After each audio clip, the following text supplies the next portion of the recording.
2 পাউণ্ডৰ Barbie cake,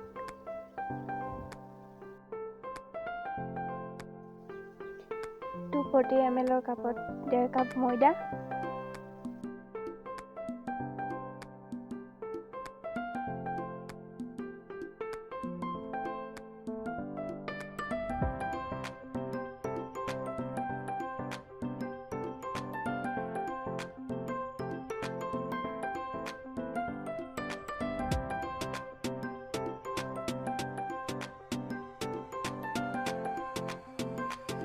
ডেৰ teaspoon চামুচেৰে baking powder 3 চামুচ দিছোঁ।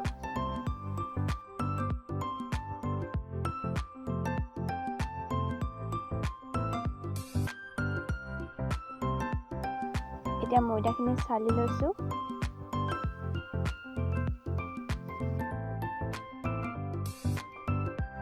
$120 ml কাপত মই চেনি লৈছোঁ 1 কাপ। এইখিনি মিক্সিত গুড়ি কৰি ল'ম।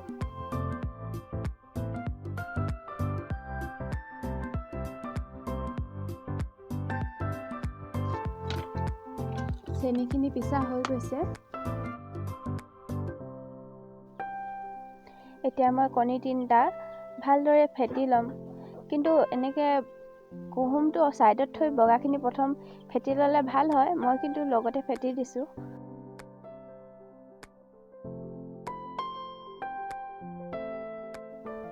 এতিয়া মই 30 ml কাপত আধাতকৈ অলপ বেছি ৰিফাইন তেল লৈছোঁ।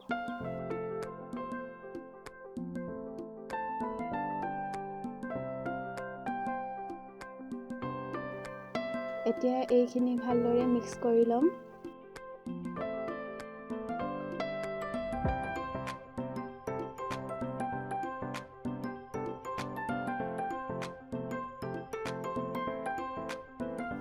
এতিয়া মই পাউডাৰ চেনিখিনি কণীকেইটাৰ লগত মিক্স কৰি ল'ম।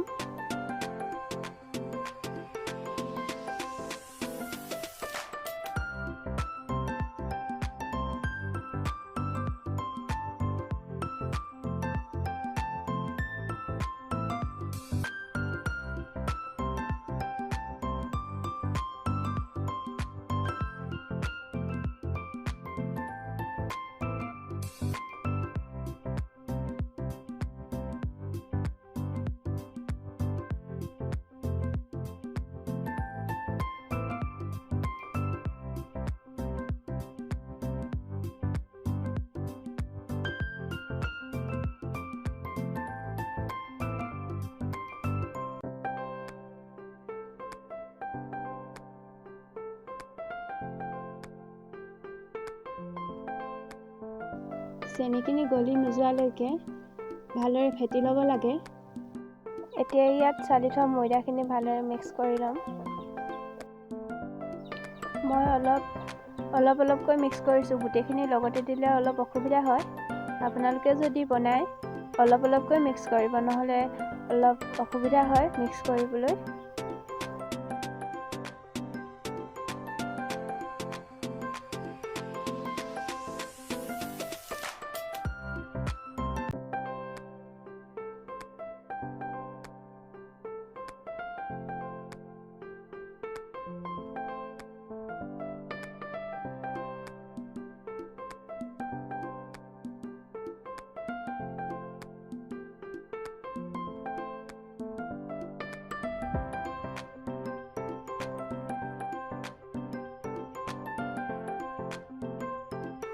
এইখিনি মোৰ এতিয়া ফেটা হৈ গ'ল।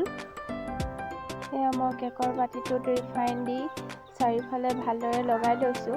আপোনালোকেও লগাই ল'ব, নহ'লে কেকটো ওলোৱাত অলপ অসুবিধা হয়। তেলটো লগালে ভালদৰে ওলাই যায়। ইয়াত মই তলত কাগজ এখন পাৰি ল'ম। আপোনালোকে যিকোনো কাগজ কাটি এনেকৈ লগাই ল'ব পাৰে।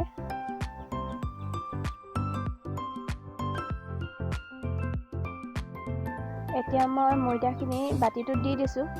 চাওক কেনেকৈ ইমান ধুনীয়াকৈ পৰিছে। এনেকৈ পৰিলেহে কেকটো বহুত ধুনীয়া হয়।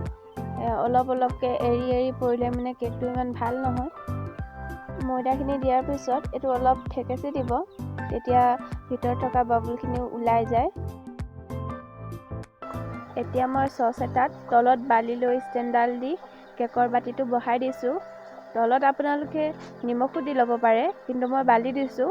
ইয়াত আপোনালোকে কুকাৰত দিব পাৰে, কিন্তু মোৰ কুকাৰত বাতিটো নোসোমায়, সেইকাৰণে চচটো ল'লোঁ। এয়া মোৰ কেকটো হৈ গ'ল। লাঠিডাল ভৰাই চাইছোঁ, ইয়াত একো লাগি নাই অহা, কাৰণ কেকটো সিজিলে। যদি লাগি আহিল হয়, তাত আৰু অলপ দেৰি থ'ব লাগিল হ'লে। এতিয়া মই কাপোৰ এখনে ঢাকি থ'ম, তেতিয়া কেকটো কোমল হৈ থাকে। কেকটো হৈ গ'ল। এতিয়া মই চাৰিওফালে কাটি কেকটো উলিয়াম।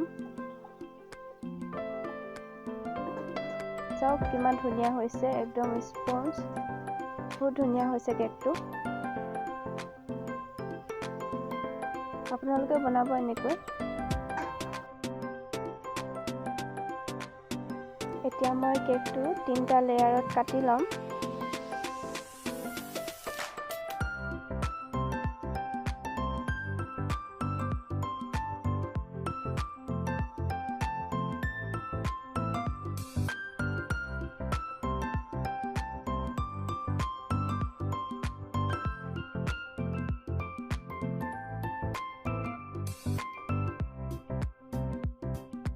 ভিতৰখন দেখিছে বহুত ধুনীয়া হৈছে কেকটো।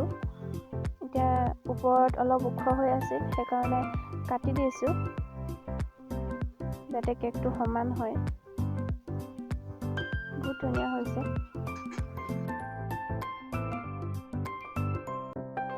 এতিয়া মই ক্ৰীমখিনি ফেটি ল'ম ভালদৰে।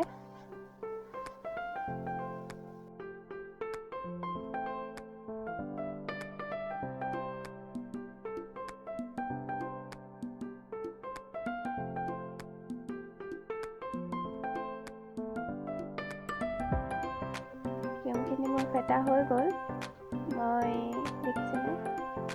আপোনালোকে বাতিটো উভতাই চাব, যদি ক্ৰীমখিনি তললৈ পৰি নাযায়, তেতিয়া গম পাব যে ক্ৰীমখিনি বহুত ধুনীয়াকৈ ফেটা হৈ গৈছে। এয়া মই প্লেটখনত ক্ৰীম অলপ লগাই কেকৰ লেয়াৰটো দি দিছোঁ। কেকটোত চুগাৰ চিৰাপ লগাই দিছোঁ। ইয়াত আকৌ ক্ৰীম দি ভালদৰে চাৰিওফালে লগাই ল'ম।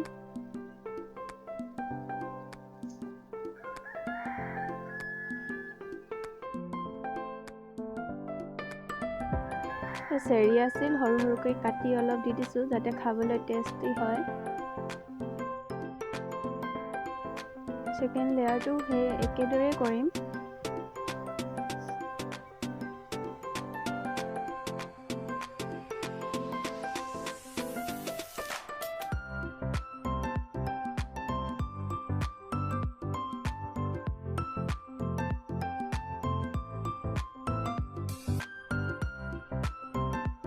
এতিয়া মই ভালদৰে কেকটোত ক্ৰীমখিনি লগাই ল'ম চাৰিওফালে।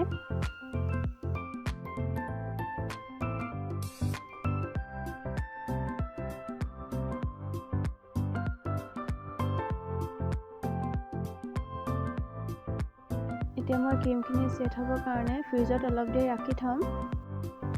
এতিয়া মই কেকটো উলিয়াই ভালদৰে ক্ৰীম লগাই ল'ম।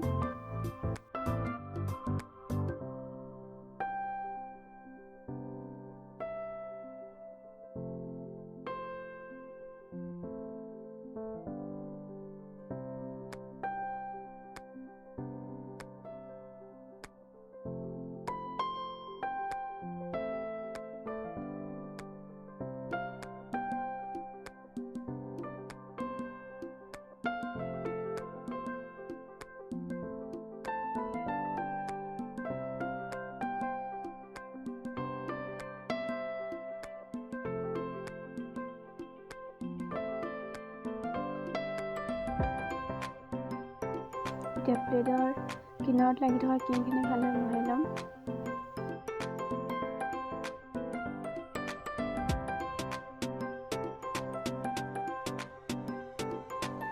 মই লিকুইড কালাৰ ইউজ কৰিছোঁ।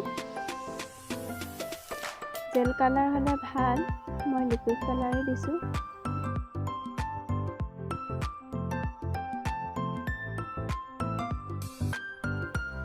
পাইপিং বেগ এটাত ক্ৰীমখিনি লৈ লৈছোঁ।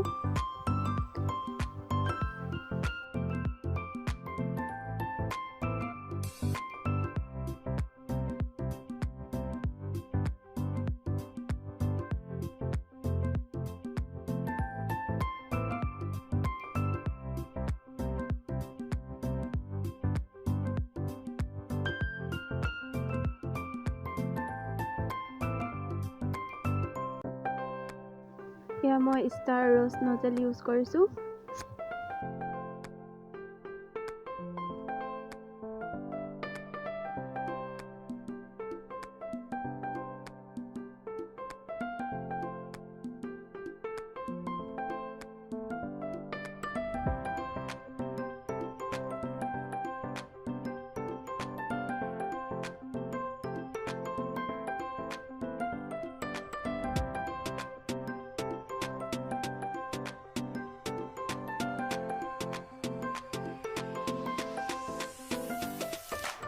বাৰ্বি ফৰক মাজে মাজে অলপ ওলাই গৈছে, সেইকাৰণে অলপ মই ষ্টাৰ দি দিছোঁ।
বাৰ্বিজনী পাছফালে খালী খালী লাগিছে, সেইকাৰণে ষ্টাৰ দি দিওঁ।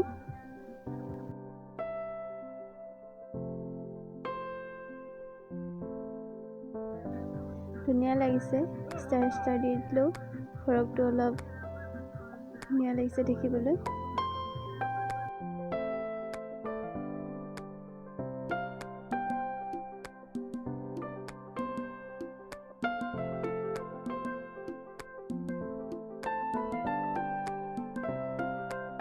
আপোনালোকে যদি মোৰ ভিডিঅ'টো চাই ভাল পাইছে, লাইক, কমেণ্ট আৰু শ্বেয়াৰ কৰি দিব।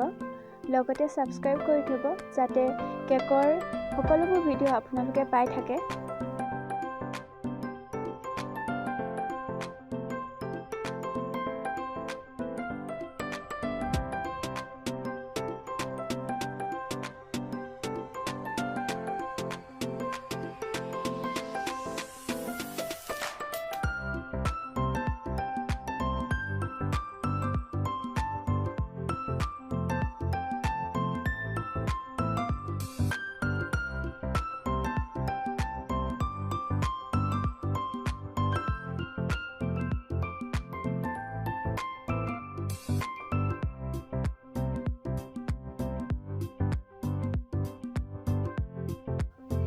মোৰ বাৰ্বিজনী খাৰু, মণি, ফুলি সঁচাকৈ বহুত ধুনীয়া লাগিছে।